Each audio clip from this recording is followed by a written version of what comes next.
बिस्मिल्लाहिर्रहमानिर्रहीम। अस्सलाम वालेकुम जी। मैं नजमुल हसन बाजवा हूं। नाज़रीन किराम, इनकलाब हमारे मुल्क के इर्द गिर्द चक्कर लगा रहा है। पहले हमने ये देखा कि अफगानिस्तान से एक हेलीकॉप्टर उड़ा, फिर हमने ये देखा कि श्रीलंका से एक हेलीकॉप्टर उड़ा राजापाक्से खानदान का, और फिर हमने ये देखा कि बांग्लादेश से एक हेलीकॉप्टर उड़ा और वहां से हसीना वाजिद जो है वो उड़कर फरार होकर गई, अपने मुल्क के छोड़कर गई।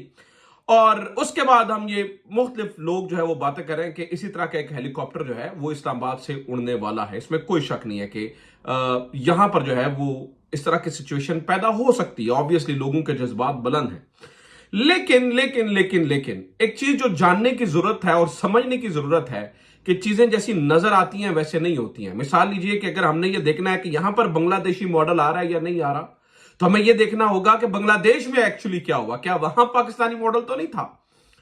अब बड़ी मजेदार मैं आपके सामने आज एक चीज रखने जा रहा हूं कि क्या जो हम यहां देख रहे हैं कि बांग्लादेशी मॉडल आ रहा है या नहीं आ रहा, तो पहले जरा डिस्कस करते हैं कि वहां बांग्लादेश के अंदर, क्योंकि हमने कुछ चीजें ढूंढी हैं बांग्लादेश के ऊपर। आपने बहुत सारा जो है ना वो कंटेंट देख लिया है कि वहां पर ये हुआ, स्टूडेंट्स का कोटा सिस्टम का मसला था, ये फराम मसले थी, इसलिए हसीना वाजिद वहां से फरार हो गई। ठीक है, कोई शक नहीं है, बहुत सारी चीजें दुरुस्त भी होंगी।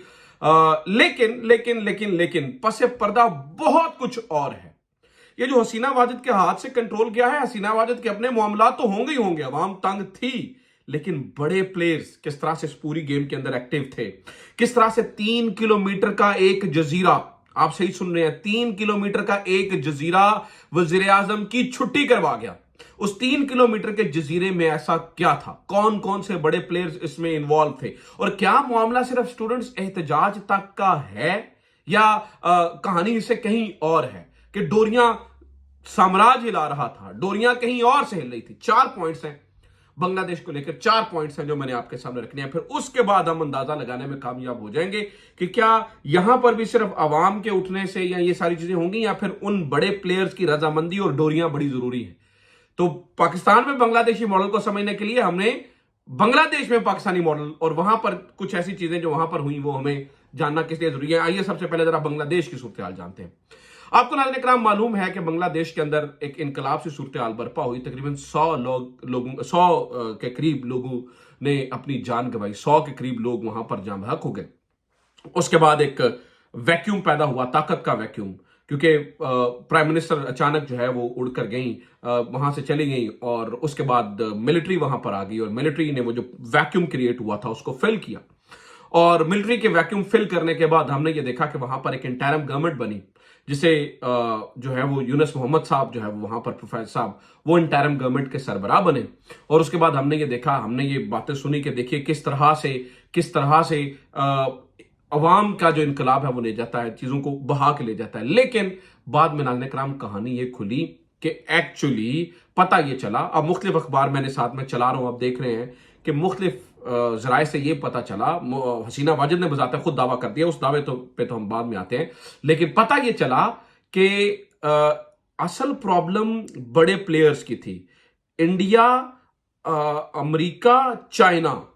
अमेरिका यहां के ऊपर, यानी यहां बे ऑफ बंगाल में चीजों को कंट्रोल करना चाहता था, इसलिए वो ये चाहता था कि उसके मुताबिक चीजें हो। आज से ठीक 2.5 महीने पहले इस बारे में हसीना वाजिद ने एक जो है ना वो हिंट भी दिया था। आपने कभी सोचा है कि इलेक्शंस की प्रॉब्लम पाकिस्तान में हो तो जो अमेरिका से जो स्टेट डिपार्टमेंट से बयान आता है वो खामोशी से निकल जाता है, लेकिन इलेक्शंस की प्रॉब्लम अगर वहां पर थी तो उसके ऊपर जो है ना वो पाबंदियां और बहुत कुछ हुआ, ऐसा क्यों था?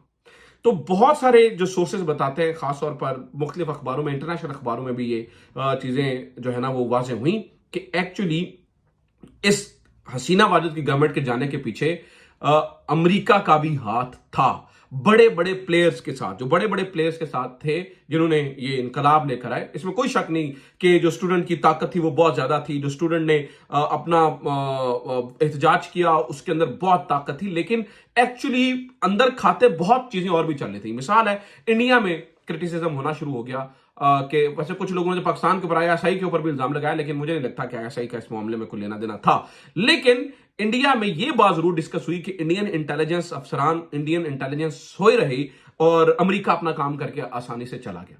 ठीक है। अब ये प्रॉब्लम क्या, आप ये समझेंगे कि अमेरिका को बांग्लादेश से क्या लेना देना, यानी कि यहां पर ये क्या बात हो रही है कि जी अमेरिका यहां पर, और हसीना वाजिद ने कह दिया कि वो जनाब सेंट मार्टिन्स चाहता था, अमेरिका सेंट मार्टिन्स के ऊपर कब्जा करना चाहता था, और उन्होंने ये भी कहा कि खालिदा जिया की गवर्नमेंट होती तो वो सेंट मार्टिन्स का जो जजीरा है वो अमेरिका को दे देते, इसलिए जो है ना वो मुझे निकाला गया। मुझे क्यों निकाला, यानी कि मुझे इसलिए निकाला गया क्योंकि मैंने सेंट मार्टिन्स का जो जजीरा है वो अमेरिका को देने से इनकार कर दिया था।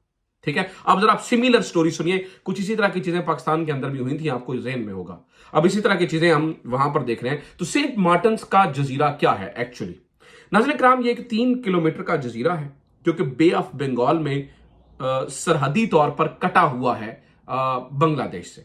अच्छा, आप मजे की बात सुनिए, किसी जमाने में ये जजीरा पाकिस्तान के कंट्रोल में भी रहा है। ऑब्वियसली 1947 के बाद ये जो जजीरा है सेंट मार्टिन्स, ये 3 किलोमीटर का, जिसे कोकोनट आइलैंड भी कहते हैं, यानी कि यहां पर चूंकि कोकोनट के बहुत ज्यादा दरख्त होते हैं तो ये जजीरा कोकोनट जजीरा भी कहलाता है। ठीक है। तो ये जजीरा पाकिस्तान के अंदर भी था। अब इस जजीरे की खास बात यह है कि इसकी जो टेरिटोरियल वाटर्स हैं, यानी कि किसका कितना उसके अंदर कब्जा है, ये म्यांमार से, यानी बड़ी एक बर्मा, जिसे पुराना बर्मा और आज का म्यांमार, उससे बड़ी लड़ाई रहती है। 1974 में इसी जजीरे के मैं बात बता रहा हूं, ये जजीरा जो है ना वो सेटल डाउन हो गया कि जनाब ये बांग्लादेश का जजीरा है, और 1971 में वैसे भी वो चला गया ना, उधर चला गया, तो सेंट मार्टिन्स को जो है ना वो ये जजीरा जो है ना वो अब तय हो गया कि ये जी बांग्लादेश का जजीरा है। लेकिन इसके जो पानी की सरहदें हैं उसके ऊपर हमेशा म्यांमार और बांग्लादेश के अंदर टेंशन जो है ना वो रहती थी।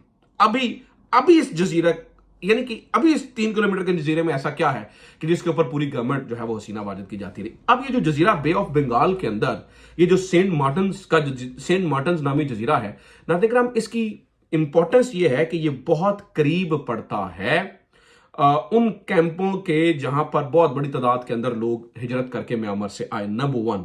नंबर 2, ये बे ऑफ बंगाल में ऐसी स्ट्रेटेजिक पोजीशन के ऊपर है, चूंकि म्यांमार के अंदर आपको पता चाइना का कंट्रोल और ये वो, तो अमेरिका इस जजीरे के ऊपर अपनी एक बेस बनाना चाहता है। हसीना वाजिद के मुताबिक वो इस जजीरे के ऊपर अपनी एक बेस बनाना चाहते हैं, सेंट मार्टिन्स 3 किलोमीटर के जजीरे के अंदर, जो कि बे ऑफ बंगाल में इतनी ऐसी स्ट्रेटेजिक पोजीशन के ऊपर है कि जहां पर वो म्यांमार और चाइना को कंट्रोल कर सकते हैं। इसलिए अदरवाइज आपको पता है कि भारत के खिलाफ नहीं जाता होता अमेरिका, लेकिन यहां पर चूंकि इंटरेस्ट की बात है ना, तो बे ऑफ बंगाल में हसीना वाजिद का कहना है कि मैंने वहां पर बेस नहीं बनाने दी, इसलिए मेरी गवर्नमेंट निकाली गई। इस तरह की कुछ बातें आपने पाकिस्तान के अंदर भी सुनी होंगी। मैं उसको इस चीज से ये नहीं कह रहा हूं कि ऐसा ही हुआ इधर या उधर, लेकिन मैं ये जरूर कह रहा हूं कि आपको याद होगा कि हमारे यहां प्राइम मिनिस्टर ने भी ये कहा था कि मैंने बेसिस नहीं दी इसलिए मेरी गवर्नमेंट गई। कुछ इसी तरह की चीजें हुई ना। अब वहां पर हसीना वाजिद ये कह रही है कि मैंने सेंट मार्टिन्स के अंदर चूंकि ये बेस नहीं दी, ये जो 3 किलोमीटर का जजीरा है इसके अंदर मैंने बेस अमेरिका को नहीं बनाने दी, इस वजह से अमेरिका ने मेरी गवर्नमेंट को टॉपल डाउन कर दिया। ठीक है। और वो अपनी इस बात पे कायम भी है। तो आप ये समझिए कि सिर्फ बात लोगों के खड़े हो जाने की नहीं है, इंटरनेशनल प्लेयर्स जो हमें जो है ना वो पर्दे के पीछे जो बहुत कुछ चल रहा होता है, ये स्क्रीन का धोखा होता है, हमें अंदाजा होता कि और बहुत सारी चीजें चल रही होती हैं। अब वहां से गवर्नमेंट खत्म हो गई, सेंट मार्टिन्स, अब ऐसा नहीं है कि अमेरिका कल आएगा और इसके ऊपर कब्जा कर लेगा। ऑब्वियसली वक्त के साथ साथ बहुत सारी चीजें होती हैं, अचानक कुछ नहीं होता चीजों को बड़े ध्यान से चलाना पड़ता है, बड़े जो है ना वो बड़े आराम से जो है ना वो स्ट्रेटेजिकली देखना पड़ता है। तो अब नाज़रीन किराम, हसीना वाजिद के मुताबिक उनकी गवर्नमेंट इस वजह से गई है, देखते ये हैं कि अब तो वहां पे क्यास है, बांग्लादेश के अंदर मुकम्मल क्यास है। अब अमेरिका अपने मफादात हासिल कर सकता है या नहीं, सेंट मार्टिन्स जजीरे के अंदर क्या अमेरिका की बेस बन पाती है या नहीं, या चाइना और यूएस की लड़ाई यहां पर जो है ना वो अपना क्या गुल खिलाती है। अब ये सारी चीजें जो है ना वो देखनी होंगी। तो ये आज की एक था, मेरा दिल में था कि मैं आपको जरा डिटेल के अंदर समझाऊं कि पाकिस्तानी मॉडल वहां पर या वहां का मॉडल यहां पर। अब आप मेरी बातों को समझोगे कि चीजें बहुत डोरे कहीं और से हिल रही होती हैं, बड़ा कुछ हो रहा होता है, जो हमें सादी सादी चीजें नजर आती हैं, मामलात इतने सादे नहीं होते हैं। उम्मीद करता हूं ये वीडियो आपके लिए इंफॉर्मेटिव रही होगी। अपना ख्याल रखिए। खुदा हाफिज। पाकिस्तान जिंदाबाद।